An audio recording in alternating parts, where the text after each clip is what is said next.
A nossa crise, que, como vocês podem ver, o PIB continuou crescendo a uma velocidade menor até 2014, em 2014 ele dá uma parada, em 2015 ele mergulha, tá? Esse é o PIB trimestral.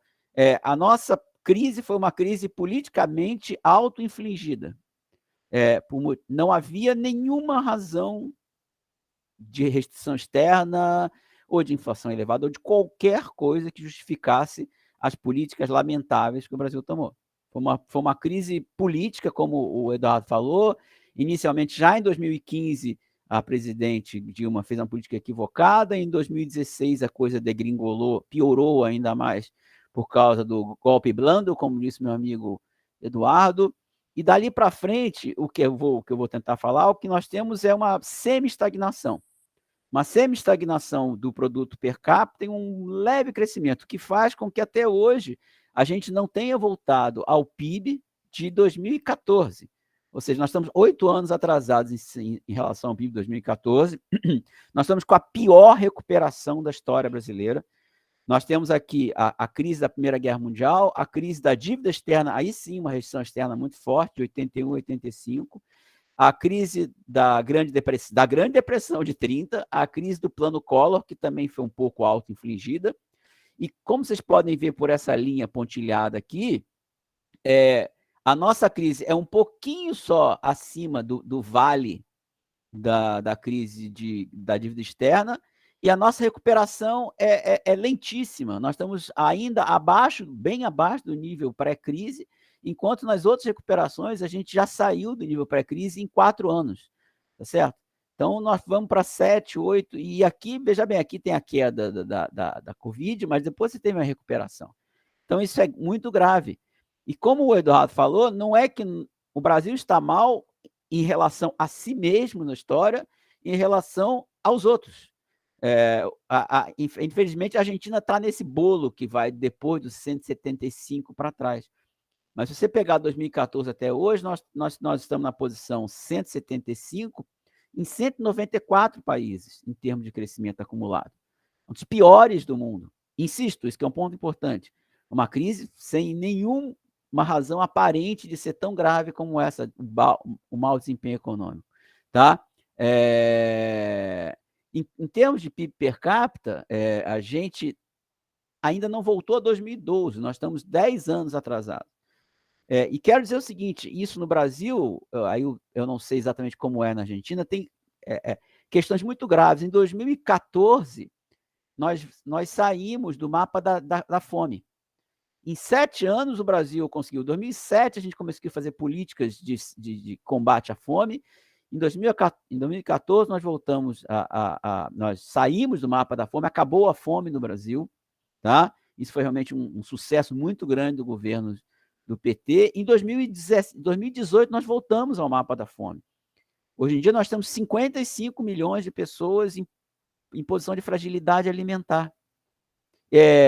Quando a gente vai desagregar um pouquinho, a gente tem esses dados, os dados do comércio, por exemplo, eles praticamente, desde 2013, 2012, que eu falei para vocês, a gente está meio estagnado.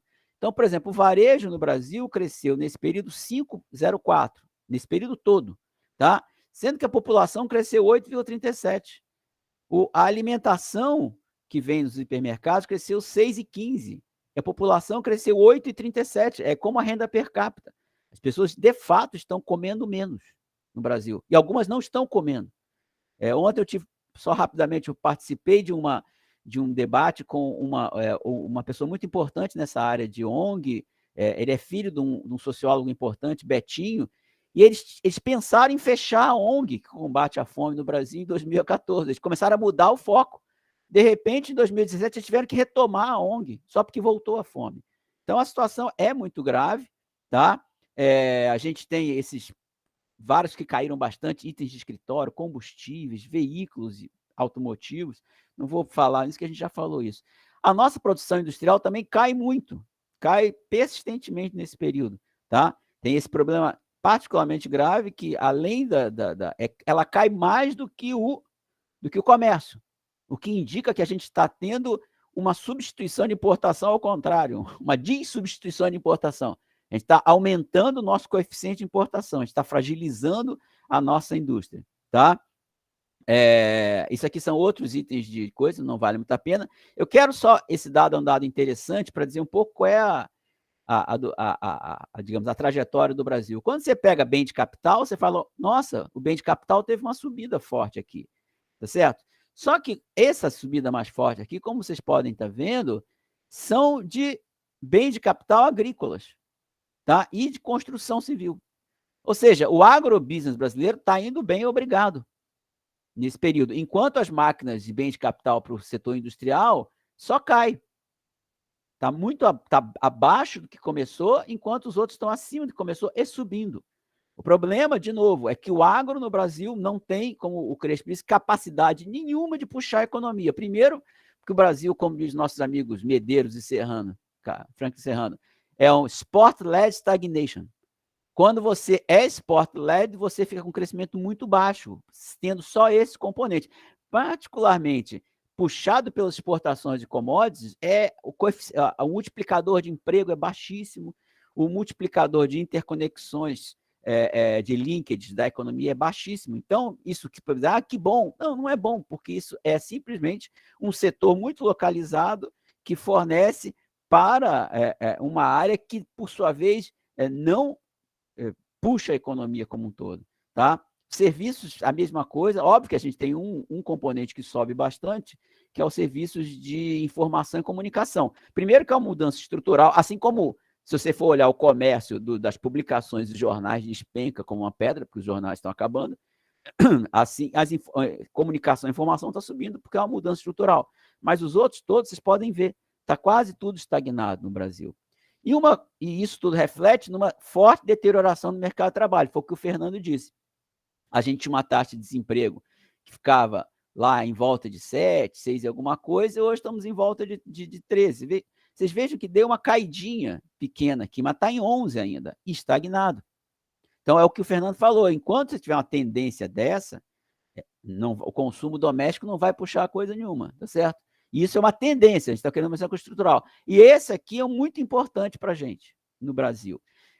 Esse golpe branco aí do Crespo, que não foi uma coisa fortuita, eles tinham um projeto, o projeto tinha um nome, chamava Ponte para o Futuro.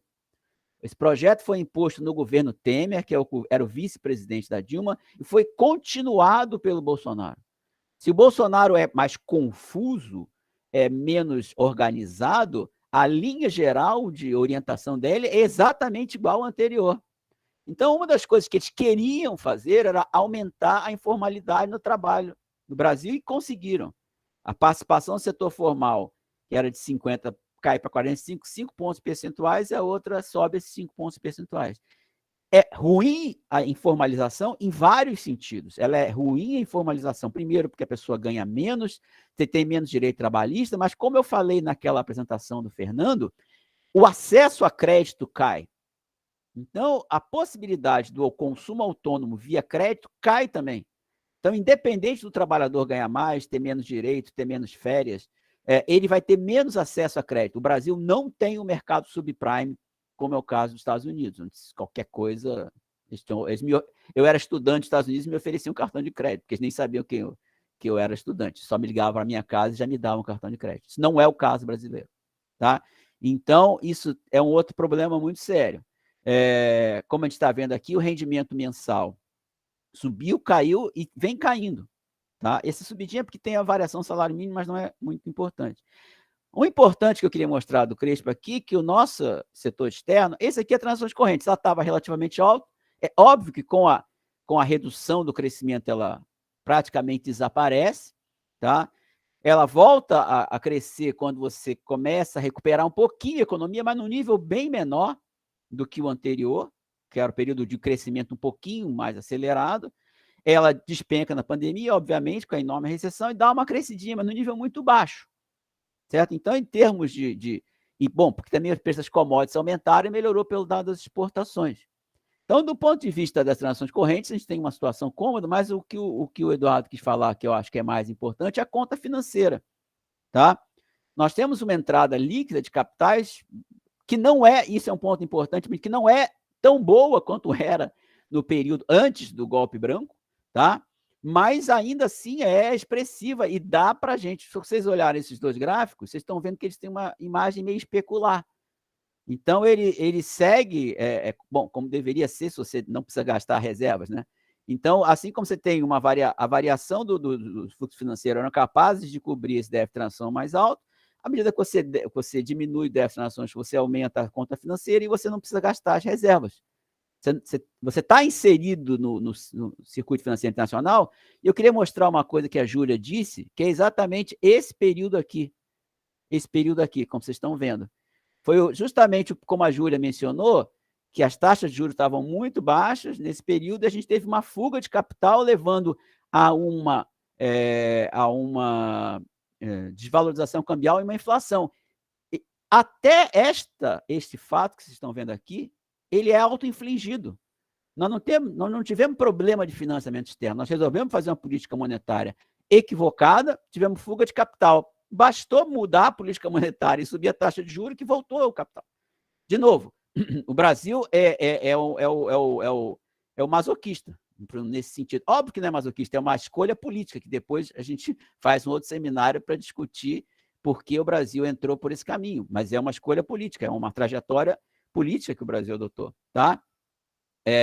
E aqui, eu queria dizer que o Brasil parou de cair também e ficou nessa taxa meio estável de 1,7, 1,5, que, como disse o Eduardo, é praticamente uma estagnação do PIB per capita, porque o Brasil tem até hoje instrumentos de criar um piso. O Brasil tem um setor de previdência social que é muito grande. O Brasil conseguiu subir muito o salário mínimo no período do governo Lula. Então, como você tem um benefício de jubilados, tá certo?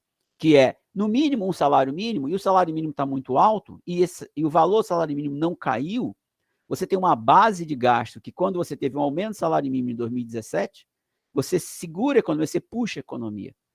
Então, esses fatores ajudaram a segurar a economia. E ela voltou a crescer, mas mediocremente, porque, como a gente viu, não tem nenhum componente de gasto que explique isso. Eu queria mostrar mais ou menos o que como eu falei, e o nosso ponto é esse. A gente chegou num piso, a economia parou de crescer. Ela chegou a uma taxa de crescimento de 1, mas parece que esse piso virou o teto. Esse é um artigo que eu tenho com meu amigo o Gabriel Aidar. Por quê? Como eu falei, porque a gente tem leis trabalhistas que prejudicam o mercado de trabalho, como a Esther falou e o Crespo falou, a gente tem o teto do gasto, a gente não pode gastar mais. A gente está proibido, em tese, como a Esther falou, tem vários jeitos de fazer chicanas, pequenos golpezinhos internos para agradar a base eleitoral, para agradar a base parlamentar, mas, em tese, a gente não pode aumentar o gasto. E se você não pode aumentar o gasto, não vai ser por aí que vai aumentar a demanda autônoma e a demanda efetiva. Você teve a reforma da Previdência que fragilizou, eu mostrei para vocês o mau comportamento do crédito consignado para os jubilados. Porque você faz uma... Então, o que estava bem, você destrói em nome desse golpe. Você teve uma mudança na lei salário mínimo, você não dá mais ganho de produtividade, o ganho, desculpe, do PIB, tá? E você quer fragilizar os bancos públicos e a Petrobras. A Petrobras, na verdade, eles querem vender, tá? Que seriam elementos que você poderia usar para fazer políticas alternativas.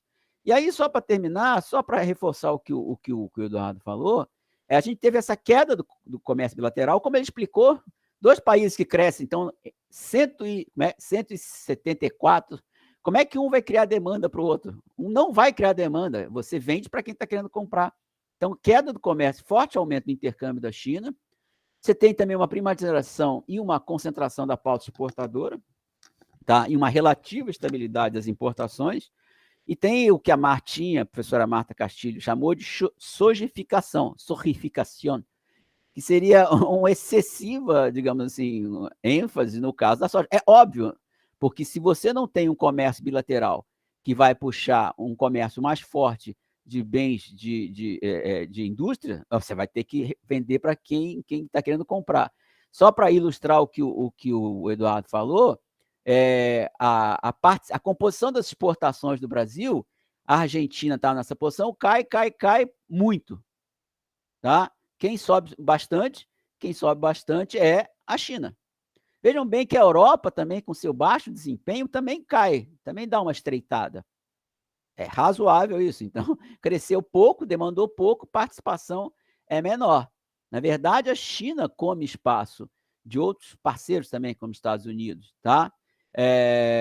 As importações do Brasil em relação à Argentina, obviamente que a imagem especular disso também cai, tá certo? Então, essa diminuição do comércio exterior, Eduardo, ela só pode crescer quantitativamente e crescer qualitativamente se os dois países começarem a crescer. Talvez o Brasil, se voltar a crescer, possa ajudar a Argentina a coisa. Acredito que o Brasil, se voltar a crescer, possa ter um papel de ajudar a Argentina a dar uma puxada ou em setores mais dinâmicos que possam ser esses, tá?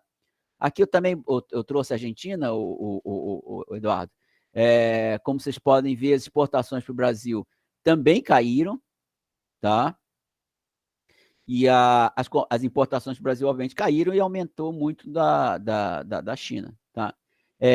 Também olhar a composição do Brasil, isso só para dizer, começa a gente, obviamente, por isso aumentou muito a agricultura, tá? E produtos de caça, aumentamos muito grande alimentos processados e minas e extração minerais e petróleo, tá?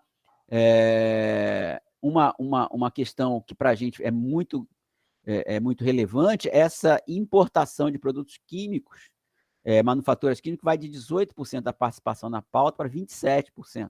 A gente está vendo como é grave isso que aconteceu no Brasil, essa queda, o aumento, digamos assim, dessa participação, inclusive. Aí é uma questão, de novo, volto à questão da Petrobras. A gente não fez refinaria, a gente não desenvolveu a petroquímica. Então, a gente agora está pagando pela falta de investimento no setor de refino e de indústria química que fizemos há algum tempo, tá? Aqui tem o caso da Argentina também, mas eu vou passar rapidinho. E aí eu falaria, o Eduardo, tá numa outra apresentação aqui, que acabou não entrando, isso é a importância da participação dos produtos relacionados à soja no total, no market share nosso é muito grande, da soja, como são países dependentes da soja, tá? Mas o que eu queria levantar é isso que o Eduardo falou, como provocação, talvez a gente não possa discutir. Obviamente que a gente tem que aumentar a taxa de crescimento. Talvez se o Brasil... E esse ponto que o Eduardo falou é muito importante. A gente tem espaço externo, eu acabei de mostrar, a gente tem espaço externo, tanto em reservas como em déficit de transações correntes, como a Esther mostrou, a gente não tem nenhum problema fiscal, independente do que a gente vai discutir como problema fiscal, mas alguns indicadores que seriam adotados pelo mercado, a dívida está caindo, a gente retomou um superávit primário, então o que o pessoal chama de espaço fiscal, eu não gosto muito de falar isso, porque espaço fiscal dá a ideia que você tem restrição fiscal. Mas mesmo para aqueles que falam isso, você olha os indicadores e olha, estão melhores. A gente tem condição, não está uma situação de dívida explosiva, que obviamente politicamente é muito pior, ou então um superávit primário muito grande, que politicamente seria muito mais difícil de você fazer uma política expansionista. Tá? Então, a gente tem essa possibilidade. Agora, então, eu creio que sem o crescimento do Brasil, e como o que a gente falou, a Argentina é mais limitada, a gente tem um papel importante na América do Sul. Um ponto que eu coloquei aqui é em relação às cadeias produtivas. Tá? Eu acho que aí eu não vejo muito isso sendo discutido no Brasil, eu acho que deveria ser mais discutido, tá? Que é a questão... Bom, e aí tem a questão do BRICS e dessa reconfiguração internacional. Até que ponto a nossa entrada não poderia ser mais ativa? Usar algum grau de alavancagem geopolítica para atrair para a América do Sul não só ser exportador de soja, mas alguma participação nas cadeias produtivas, sobre alguma forma de comando da China, ou mesmo de outras cadeias produtivas onde a China participe. Então, acho que isso seria uma coisa talvez positiva, que, de novo, poderia melhorar as relações comerciais e produtivas, tanto do Brasil como da Argentina. E aí eu coloco também uma dúvida que o Eduardo colocou, é dessa também, que já vinha ocorrendo antes da pandemia, e aparentemente com a pandemia e com a guerra se exacerbou um pouquinho. A ideia é que poderia estar havendo alguma quebra ou uma reshoring, como se diz, né? Trazendo para dentro. Eu acho isso uma coisa um pouco polêmica, não, de qualquer forma.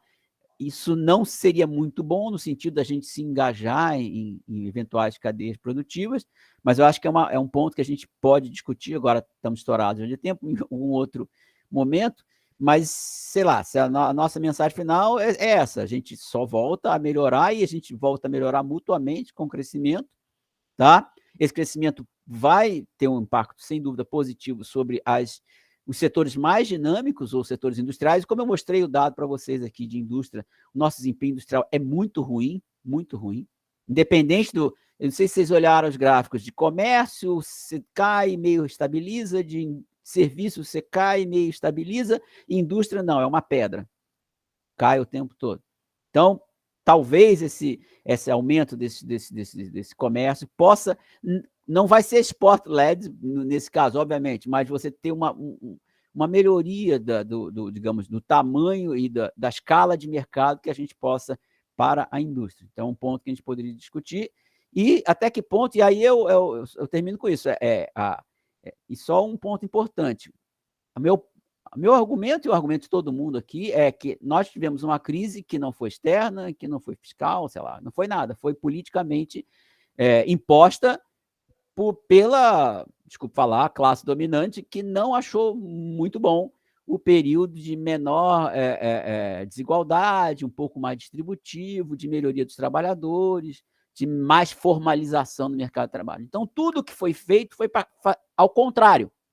Eles fizeram teto para aumentar, diminuir os gastos, eles fizeram a desregulação do mercado de trabalho, as políticas da Petrobras, que podem ter lá seus problemas, suas limitações, mas eram políticas de tipo industrial, de compra de bens nacionais, foram descontinuadas. A Petrobras foi, antes do que é hoje, desde o início do governo Bolsonaro, ela já vem sendo cortada. Foi, como eu falei, foi feita a reforma da Previdência, que tem impactos diretos sobre a vida das pessoas e tem impacto sobre o crédito. A pergunta foi feito essa desgraça, desculpa falar, essa tragédia na economia brasileira, que nós retrocedemos mais de 10 anos em PIB per capita, intencionalmente a gente vai reverter isso. Aqui no Brasil, a gente tem uma expressão, já combinou com o inimigo, já combinou com quem deu esse golpe, deu achando que ia ficar muito tempo. A ideia dessa. E aqui no Brasil, só mencionar a reversão de algumas dessas políticas traz muita resistência, tanto nos setores empresariais como na imprensa, que são porta-voz de setores empresariais. Então, assim, a nota boa, esperançosa, é que a gente pode fazer.